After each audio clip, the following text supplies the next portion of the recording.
Okay, so let's begin this disassembly of this beautiful, well, hopefully it will be more beautiful when I'm done with it, YS FZ63 engine. So I think the first thing I'm going to do here is just pull this fuel tubing off. I've got just a single container here that I'm going to be putting in here. Now this is interesting because I had put this engine in this container before I found that box for it, and I was laying down like this, and there was this oil that came out of it. Smells like Marvel Mystery Oil, and I don't recall putting any oil in this engine. Maybe I did, maybe I don't recall doing that. So that would be a good sign if somebody actually used Marvel Mystery Oil in this engine. So this is the first time I've touched any screws on this engine at all. Oh, there's looks like some debris on that gasket. Like I said, it kind of looks like maybe this had taken a hard landing in the grass. I mean, it's just got debris, kind of grass looking stuff on it. Oh, where did that other screw go? Did I just lose that screw in doing what I was doing?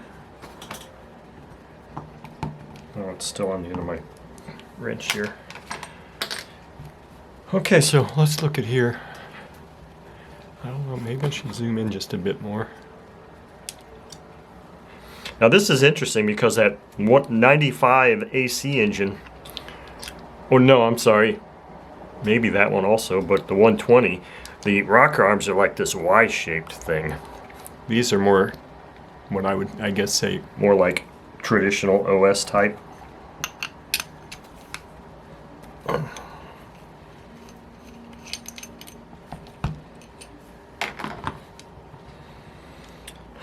Oh, let's see what's next here. Let's take this carb off. Probably gonna be this guy here.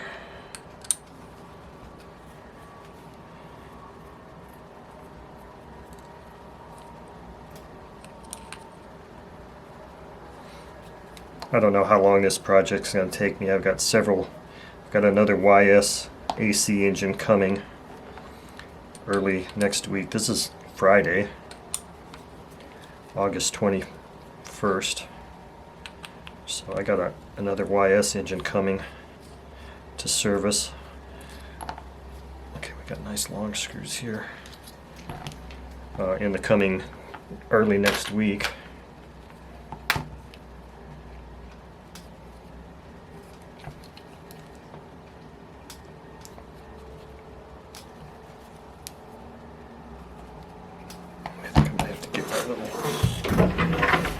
Delrin block here and tap that a little bit to coax it to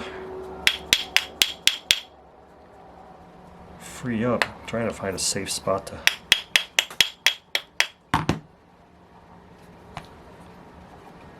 don't think it's attached with anything else.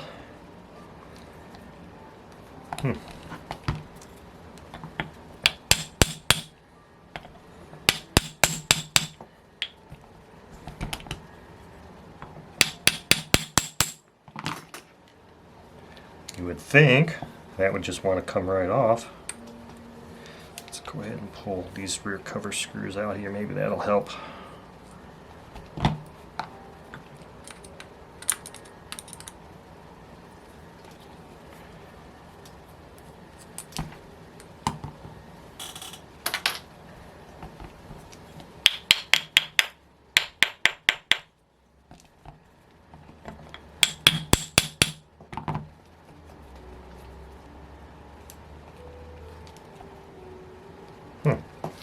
I don't know if I'm going to have to actually heat this thing up, if that's going to help it at all.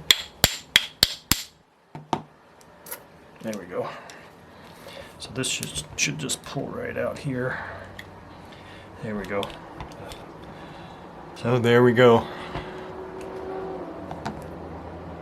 I don't know how many O-rings are in this stuff. Bigger engines have 2 O-rings. This is just a single O-ring. So that'll probably get replaced, obviously. I mean, it felt like I said, a lot of these parts probably are fine. But, you know, if I'm going to go through all of this, I don't know. I'm still kind of, I guess, on a fence. It just makes sense for me to actually go ahead and just replace all these parts. I'll leave that there for a second. This thing's pretty gnarly looking.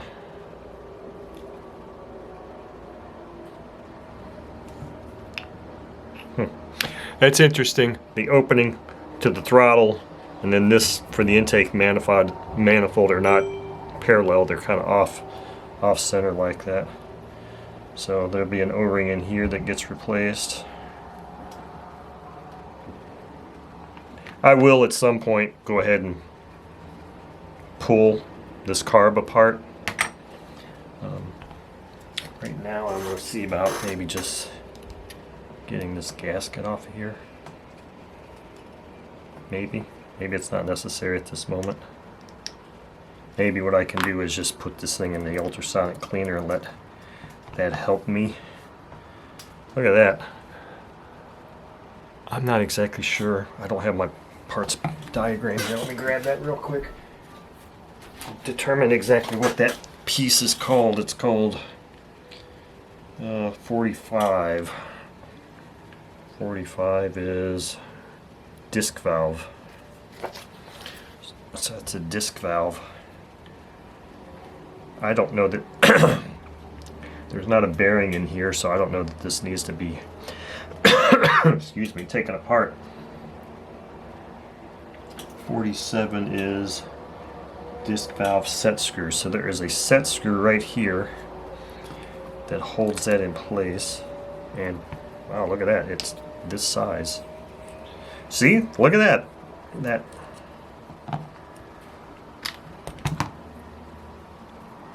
And does that mean that magically comes off?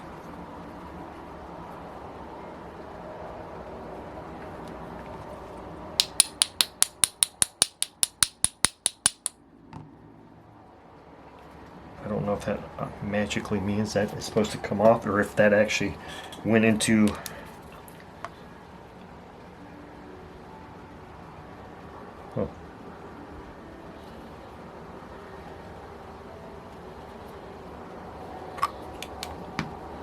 I don't know if that actually, what that purpose, it seems like the only purpose that would serve would be to hold this disc valve from moving back and forth. It's not easily ready to come off at this moment, so I'm just going to leave it like that for now.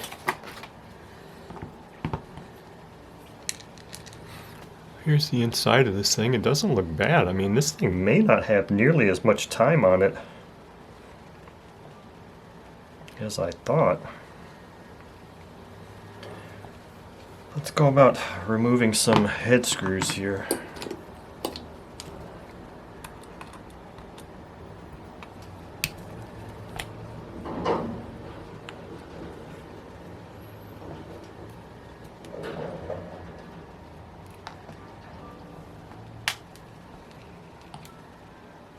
We got more of these little retaining clips for the.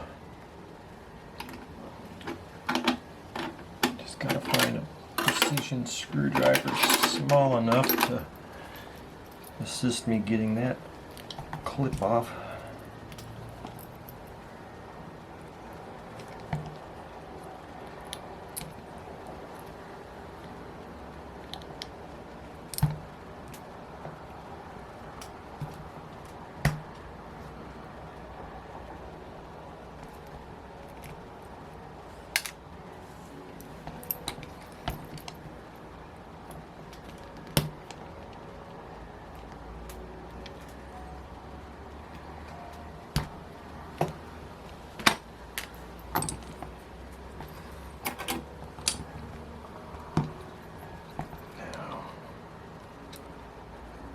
Should just push right out.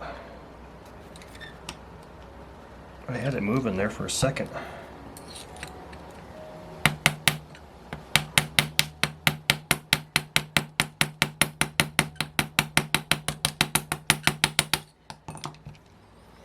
Yeah, it's coming out. Just a little bit more.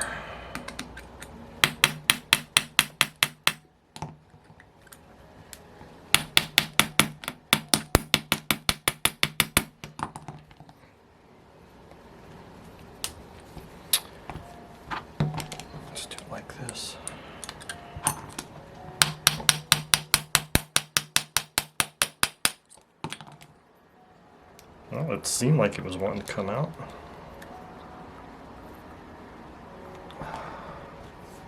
Let's get something a little bit bigger here. There we go. Came off on this rocker arm. Here's that rocker arm. Push rod 1, push rod 2.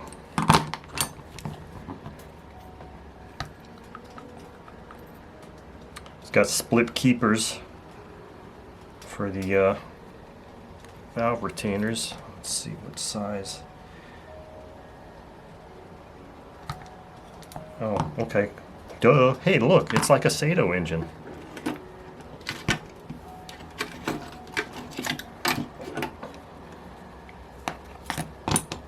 It's got a bolt-on head like this.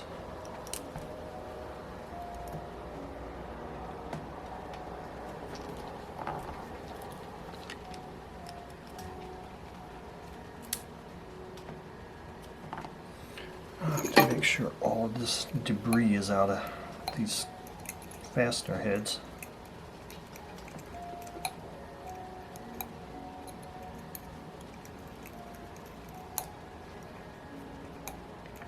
There does seem to be debris in them.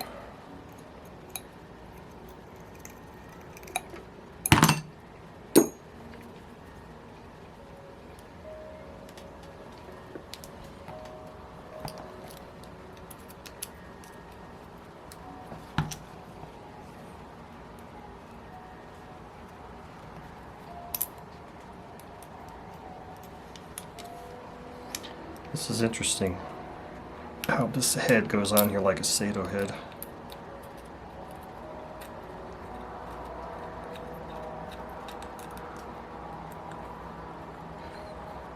Guess that eliminates the need for pulling out the piston pin like you do on an OS engine. That's always a plus.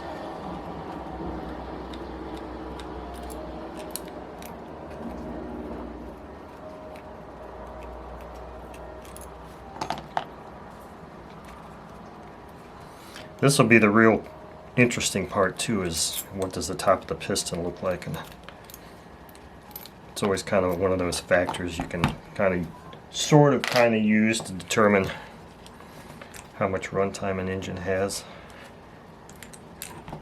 Push rod tubes.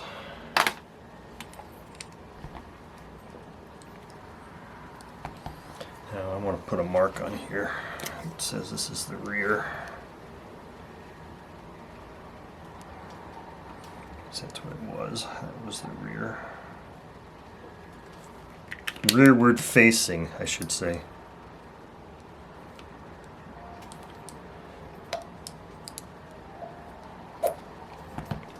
Look at that.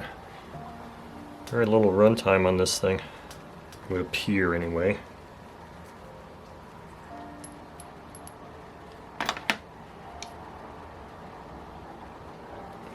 Now the thing that I find interesting here is, even though this was the one facing the rear, yeah, there it is chamfered on this side, and it's not on that side. Okay, good, that'll help.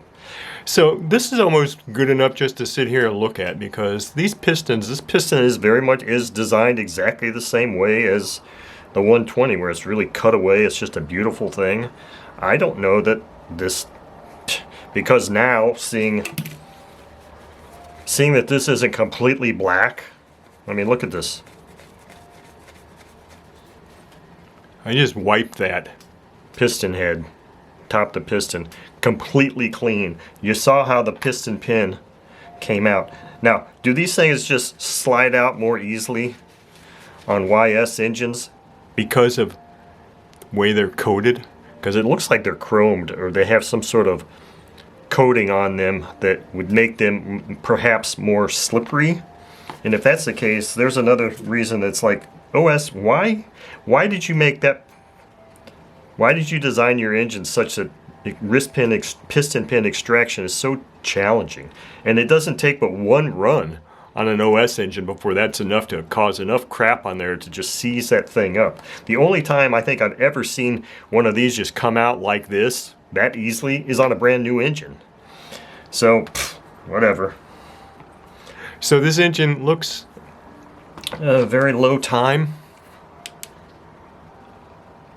Well, there is a little bit of carbon buildup on those. So here's the other thing, is it's got this O-ring here, which this is not in that O-ring set. It feels good, which is a good thing. I don't want it to go through the ultrasonic cleaner. So I will be popping those valves, dropping those valves out too. Like I said, this is going to get taken down completely. And these push rod seals down here look pretty, they look pretty gross, but it's possible that they can be cleaned up, and if they're still pliable, possibly reused. I mean, there's no functional reason why those couldn't be reused, especially if they're still pliable. Feel okay. Might replace them anyway since I got 2 sets. So this is about as far as I'm going to be taking this now, because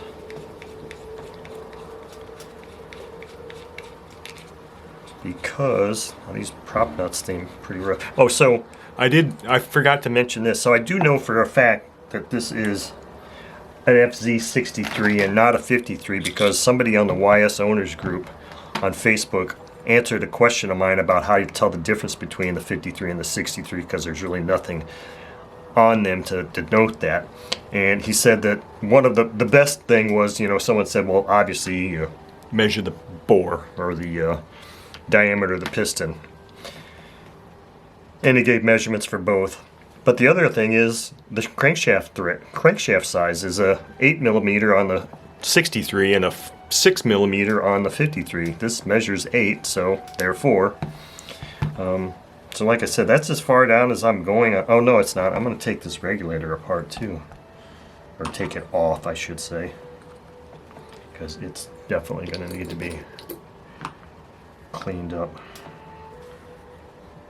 It'll be interesting to see if this had already incorporated that single gasket slash diaphragm.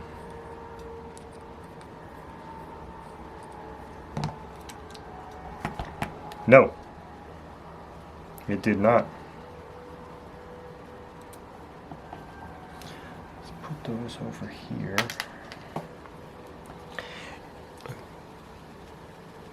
It did not. See, this has a gasket and a diaphragm. Oh, wait a minute. Oh, I apologize. It does. It's all one piece. It just looked like it wasn't. It's kind of dirty. I wonder how resilient these things are. You know, in theory, it feels like it's pretty thin material. In reality, or in theory, I wonder if this could actually be reused. Now, I'm not saying that I would reuse this, but I'm wondering if it could be. It probably could be. I'll keep it on hand.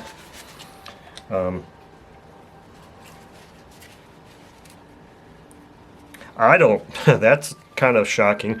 I didn't realize that the plunger would be so huge on this, because on other YS engines, the plunger, this part here, is very small. Very small. It's nowhere near, you know, the size of the ID of that thing. So I'm probably going to hold off on taking this screw out of here at this time, just because I really need to clean this area up, and I don't want to lose those little parts. So I'll do that off camera, because there's really nothing to it. You've got the plunger, a spring, and that little rubber silicone thing that is a real pain to get back on that plunger. Let me just do this. We're here. It's going to be one long video. I don't know why I called this, that's part 1 of the project, but it's not going to be a 2-part disassembly, obviously, because it's almost done here.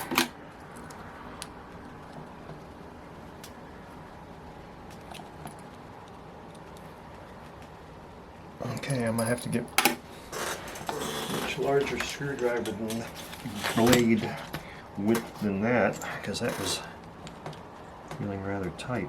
Will that one fit? I think that one fits.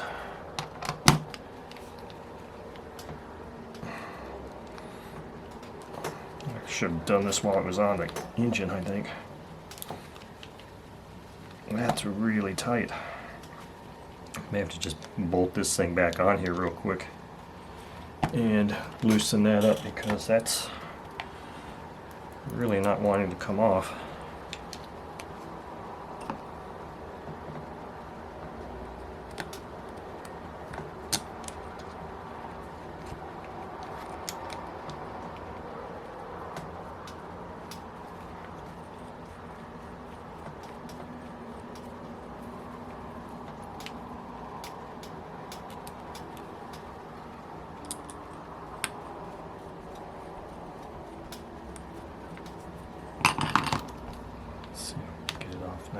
Yeah, really, oh boy, that's all jacked up in there. I want to find like a little Boca bearing baggie to put those items in.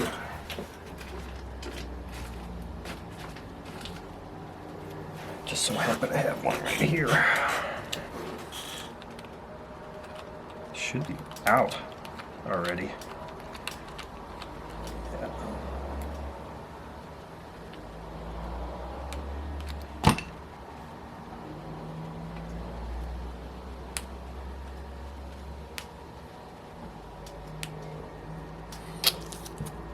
Oh, let's do this now. Let's take this thing back off, pull that plunger out. That plunger would come right out anyway, I believe. Every other one I've done just popped right out.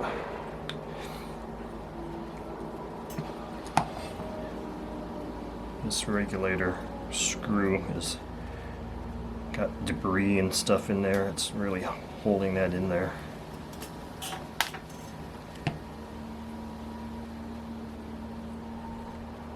Thought I could get my fingernail in there to lift that thing up.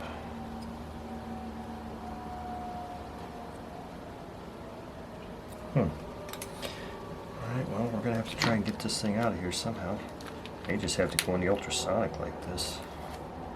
I really don't want to do that, but I've got a little basket, a little cage, like a tea steeper cage that I put small parts like this in.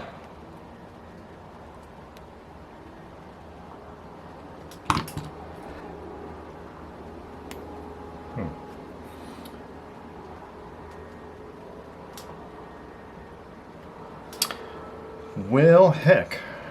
Let's see if I've got a pick. I thought that these things just kind of popped right out. It has on every other one, but this is such a small little area here.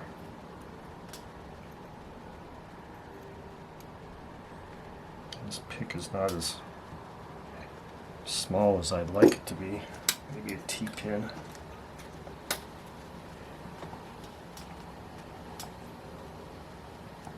Maybe it's retained in there differently. Oh, it's coming out now.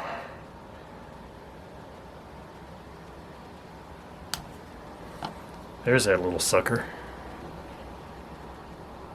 Yeah, that thing is a fragile little guy.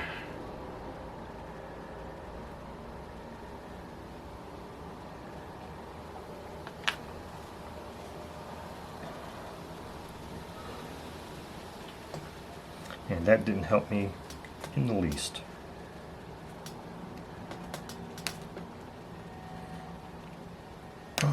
Somehow I gotta figure out how to get this thing out of here, so I don't think there's really anything else I can do with this thing at this moment. I'll probably just have to put this thing in the ultrasonic cleaner and hope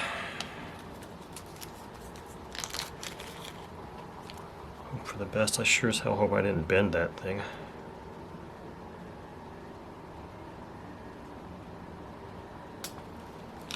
I don't know if I could find a replacement for one of those, and that would kind of be a deal breaker. Alright, so this really doesn't look all that bad inside here. But this is as far down as I'm going to take it. Does this have a Woodruff key? Or, I think this has a tapered collet. So I do have my ultrasonic cleaner heating up, so I'm going to go put this in there, and maybe off camera I'll just pop these valves out and then go ahead and put the head in there and the rocker cover gasket, this guy, and clean up some of these parts and then save this for when I do the Boca video. So that's our disassembly of this engine for now.